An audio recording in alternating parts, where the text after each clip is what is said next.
My name is David Williamson, and I'm from a small town in North Carolina called Yanceyville. It has a lot of deep-rooted racial tension. Even to this day is one of the highest active Ku Klux Klan activity in the country. When you couple all those things together, it creates a lot of dynamics where people get traumatized and it goes unresolved and unaddressed. You start hearing people around you kind of echoing the same hate that they've received from white people around us. And it informed how I felt like I was supposed to behave here. So I just started hating back.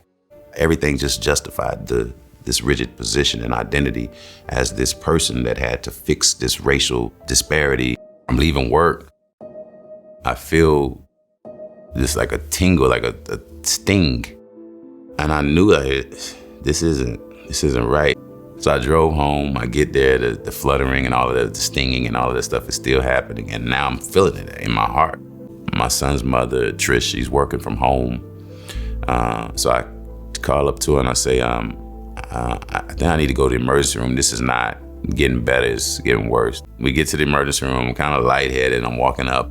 They get me on the gurney. And almost immediately, I'm asleep. My perspective is on the bed, like I'm looking that way. But I'm not seeing anything but where the people were, there were dots that almost looked like a nighttime sky. After I saw the blackness and the dots where the people were, my perspective shifted and I was above myself looking down. Once I did leave my body and I looked down, there was a lot of things that I came to understand. Like, he's dead, his body's dead, the mind is dead, the ego's dead. And after that kind of series of kind of realizations, it was like, well, then what's left? Like, what am I? And the words flooded in very clearly. It was audible. These words were light, energy, soul, spirit, awareness. In that state, I understood everything. The pain, the confusion, the identity stuff was gone. It's not being contextualized in a human sense in a way where it's going to cheerlead for one side or the other. It was disconnected somewhat from the specifics of the human experience. It was just aware. You were in that body. That body's dead. It wasn't like, you were a black activist and you need to go back and hop in that body and get to the fight. No more fighting. That fight stuff was done. When I came back from my near-death experience, I'm at work and I'm like, I feel a little different because I'm not really playing the politics game, because I don't have any identity stuff that's been influencing my decisions. I don't have to go to work and fight over politics. I don't have to go to work and deal with white, black stuff. I just have to go to work and perform. I don't feel like there's somebody trying to block my progress. None of that stuff is real. None of those stories are in me influencing the outcome. We tend to become the emotions versus just feeling them and letting them pass. It's like I became hate instead of just saying, oh, damn, that was hateful. Do I want to respond in kind of, we don't pause and be like, and think about the impact of feeling hate on your physical being. Was it personal? Is this person just a miserable person? Do I have to internalize what they're saying? Do I have to? No.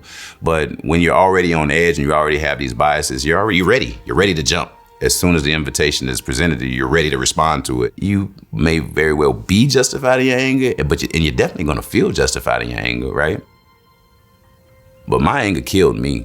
The only way I was able to shake the connection to those stories and those narratives is through having that reset, and having those narratives kind of shook off of me. We're taught who to be, what we are, what our name is, how we, what's important, who we supposed to like, who we supposed to hate, how we supposed to, we're told all of this stuff. And then we expect people to develop into authentic human beings when they've never made a decision for themselves at all. They just accepted prepackaged identities. There's no choice in that you're just selecting from among what's not even available to you, but it's actually what's pushed on you by people who actually love you. They're giving you this advice because they love you. They're telling you to think this way because they think it worked for them, and I just want you to, be okay, but it doesn't work.